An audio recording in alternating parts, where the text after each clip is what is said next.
So, ito pong confidential funds ay isa lang po ang opisinang nagbubukas niyan talaga ng mga dokumento na yan kung talagang susuriin nila. Yan po ang may director po yan sa Office of the Chair ng COA. Pero dito sa baba, sa bawat opisina merong auditor.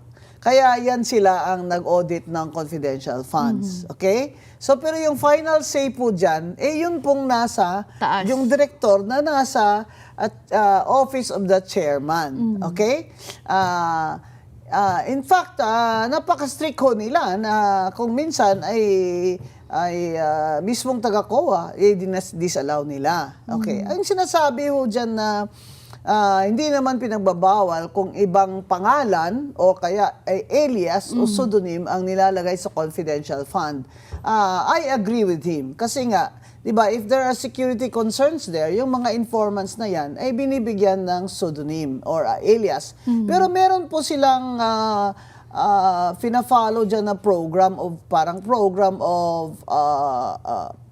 well, they call it program of work in other departments, no? But also there's a program that every office follows for the confidential funds. Okay, so for example, sa DepEd, meron silang confidential agents to will identify the NPA recruitment strategies and the NPA or CPP-NPA recruitment in colleges, ganyan. So, kaya po sila may mga informants, okay? So, hindi naman nila pwedeng ilagay yung tunay na pangalan dyan, okay? Kasi, siyempre, delikado. Oo, security concern yun. Kaya, sinasabi niya na hindi naman po illegal yan kung maglalagay sila ng ibang pangalan.